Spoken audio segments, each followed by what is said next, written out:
We will begin our investigation into the faculties or powers of the soul with the lower part of the soul. These are the parts of the soul that operate through bodily organs and include sensation, memory, imagination, the cogitative power, and the passions. Because the object of these powers are external accidents, the powers only deal with particulars, this particular apple as opposed to apples as a whole. The operation of the five senses is self evident, and I will not consider them. The imagination, however, is an extremely important faculty. It is like the hub in the wheel of the soul. The operations of the higher faculties are grounded in the imagination, and the passions are moved by the image contained in the imagination. It is through the imagination that the higher faculties affect our passions, and vice versa. Aristotle argues that the imagination is a different power from the senses, because when one is asleep, the imagination is active, but the senses are not. He also argues that many animals have sensation and imagination, but they do not have intellect. Therefore, intellect and imagination are different. The imagination is an internal phantasm that allows the knower to keep present in the mind a sense object. Imagination comes from two sources, the senses and memory. The imagination is the power to consider something that is not immediately present to the senses. Without imagination, no knowledge whatsoever is possible, for it is from the imagination that the intellect does its abstraction. Therefore, the imagination necessarily deals with particulars and not universals. The emotions are blind faculties in that they cannot move without an object being present to it. This is done through the imagination. The imagination is the primary mover of the passions, i.e., the emotions. The imagination is also affected by the intellect. The intellect can impress an image into the imagination to create a new image, and the passions can distort or clarify the phantasm dependent on if the passions are ordered or disordered. The intellect does not have direct control over the passions, something that we all experience in our daily lives. Um, but they can order the passions through manipulation of the phantasm presented to the passions. The effect of the powers of the soul on imagination will become more important when we explain obsession from a philosophical perspective. Now, the memory. The memory is the storehouse of sensible perceptions. It is through our memory that we are able to have knowledge of things not immediately present to the senses. It is through memory that we have a relationship with the past and are able to extinguish past and present. The memory is a passive power in that it holds and retains sensible experience. It is also an active power in that it is able to recall, make present a stored image. Images are recalled for the sake of the imagination and cogitative power, not for their own sake. Memory is also subject to habit. Its operations can change with repeated action. Through training, one can improve their memory. Also, the memory can be habituated to remember honestly or dishonestly. This will be important when we consider obsession from a philosophical perspective. The memory is subject to error. One can misplace an image and remember something that didn't happen. One can fail to remember what did happen. Error in the memory can be caused by several factors. Time. We tend to forget things the farther we get in the past. Age. The older we get, the more our memory deteriorates. And emotion.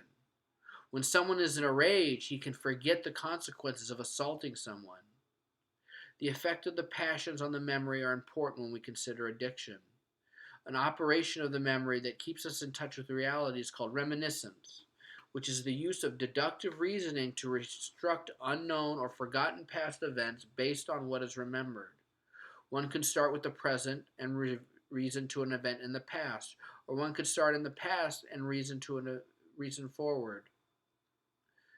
Start with a past event and reason forward. For example, I know I am currently at work, therefore I must have been previously scheduled to work in the past. Or I remember being at a friend's wedding, therefore he must be currently married. The passions can affect the process in two ways: the memory itself or the reasoning process. This will be important when we consider obsession. An extremely important faculty in the operation of the soul is called the cogitative faculty. This faculty is part of the material part of the soul and therefore deals only with particulars. The cogitative faculty acts on the imagination to compare and contrast images, to say that these images are alike or different. These images can come from the memory or from the senses or be formulated by reason. It is the cogitative power that says, this flower I am holding is unlike any other flower I have ever seen and is therefore new. Through the process of comparing and contrasting, the cogitative power attaches the qualities of harmful or useful to an image, a power which the senses and imagination do not have. For example, this hammer I am holding is like hammers I've used, and therefore be useful. Or this dog is behaving like a dog that bit me in the past, so I should get away from it. The cogitative power is the last step in the formulation of an image for the use of the intellect. If the cogitative power is associating images properly, the intellect will be free to make rational judgments. If there is a dysfunction in association, the intellect will be affected. The cogitative power is important in the emotional life, as its operations can affect the passions. As the cogitative power impresses a quality of usefulness or harm onto an image in the imagination, this association give rise to fear or desire. The cogitative power is also under control of the intellect and is the subject of habit. The intellect can change the way we associate images. For example, in early recovery, the image of a needle is associated with pleasure and gives rise to desire in the emotions. But the intellect knows differently and moves the cogitative power to associate the needle with death. After a while, this association becomes habituated, and the image of the needle only gives rise to the emotion of a virgin. This example also shows how the intellect can move the passions, not directly, but through the imagination and cogitative power. So the soul can be ordered from the top down, from the intellect to the emotions, or from the bottom up, from the cogitative power and the emotions through the imagination and to the intellect. These relationships are important in addiction and recovery, which I will explain further. Now the emotions. The emotions are movements of the sensitive appetites. The sensitive appetites are so called because they are an inclination, a desire, a movement that is moved by the senses. The emotions are passive and must be moved by something exterior to them. The primary movement of emotions is the imagination. The emotions can only deal with particulars, i.e., I desire this particular pie and I'm thinking about. The emotions are grounded in the lower parts of the soul and therefore material. Powers are distinguished from their formal object, thus the eye is distinguished from the intellect because its object is sight. And while the object of the latter is the truth, the emotions are distinguished from each other by their objects. Because of this, there is one division in the emotions of man, the concupiscible and irascible appetites. The concupiscible appetite involves simple desire and aversion, and considers whether its object is good or evil, and moves accordingly. An obvious example of that is that drugs make me feel good, so I desire them. This is a simple motion of the concupiscible appetite. Because it is a desire, this appetite is ordered to receiving, which differentiates it from the irascible appetite.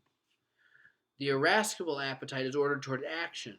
It is ordered towards overcoming difficulty to obtain what one desires.